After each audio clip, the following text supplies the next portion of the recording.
அவல் உப்புமா செய்ய 2 கப் கெட்டி அவல் எடுத்திருக்கேன். இதை பாத்திரத்தில் ஆட் பண்ணிக்கலாம்.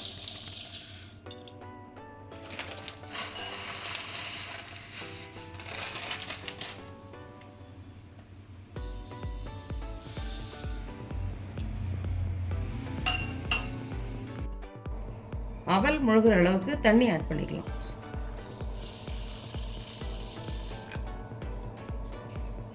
இந்த தண்ணியை ஃபில்டர் பண்ணி எடுத்துக்கலாம். அவலை நல்லா வாஷ் பண்ணிவிட்டு தண்ணியை ஃபில்டர் பண்ணிடலாம். இப்போ தண்ணியை ஃபில்டர் பண்ணி எடுத்துட்டோம். அவல் முழுகிற அளவுக்கு தண்ணி ஆட் பண்ணிக்கலாம்.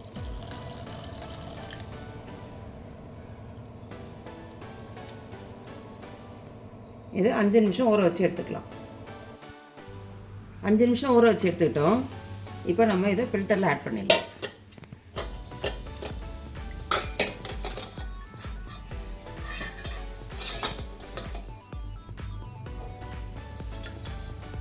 இதில் தண்ணி ஃபுல்லாக வடியட்டும்.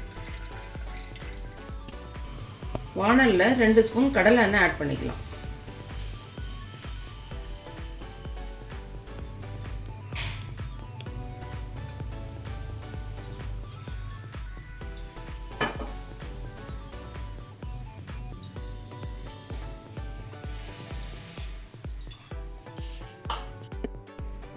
எண்ணெய் சூடானதுக்கப்புறம் 1/2 ஸ்பூன் கடுகு ஆட் பண்ணிக்கலாம்.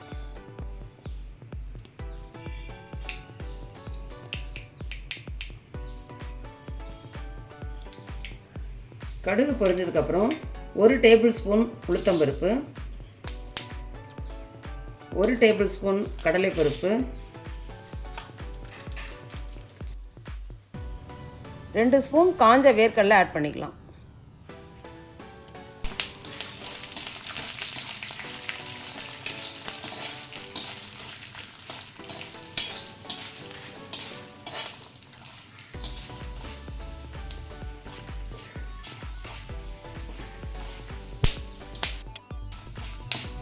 இதெல்லாம் நல்லா வறுபடுற வரைக்கும் வெயிட் பண்ணுவோம். எல்லாம் வறுபட்டதுக்கப்புறம் 2 மீடியம் சைஸ் வெங்காயம் பொடியாக கட் பண்ணியிருக்கேன். அதையும் ஆட் பண்ணிக்கலாம்.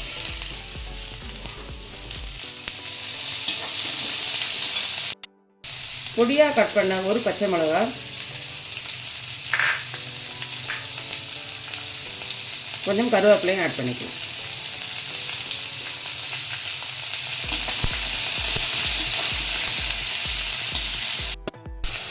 ஒரு பிஞ்ச் பெருங்காயத்தூள் ஆட் பண்ணிக்கலாம்.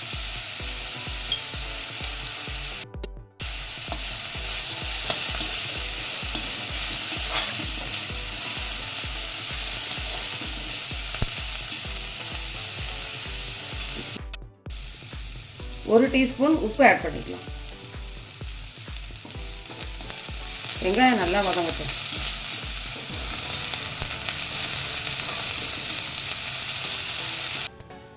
வெங்காயம் நல்லா வதங்கினதுக்கப்புறம் 1/4 ஸ்பூன் மஞ்சள் தூள் ஆட் பண்ணிக்கலாம். மஞ்சள் தூள் ஆட் பண்ணதுக்கப்புறம் நல்லா மிக்ஸ் பண்ணிக்கலாம்.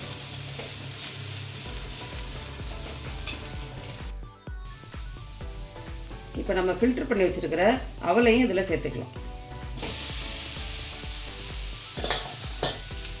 அவல் ஆட் பண்ணதுக்கப்புறம் நல்லா மிக்ஸ் பண்ணிக்கலாம்.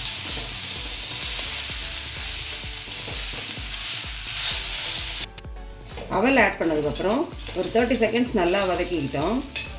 இப்போ 1/2 லெமன் எடுத்து வச்சுருக்கேன். இதனோட ஜூஸையும் இதில் சேர்த்துக்கலாம்.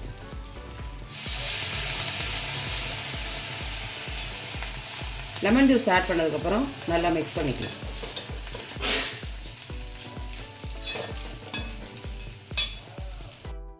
லெமன் ஜூஸ் ஆட் பண்ணதுக்கப்புறம் நல்லா மிக்ஸ் பண்ணிக்கிட்டோம்.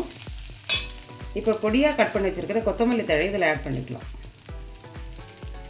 கொத்தமல்லி தழை ஆட் பண்ணதுக்கப்புறம் ஒரு கலரி எடுத்துக்கலாம்.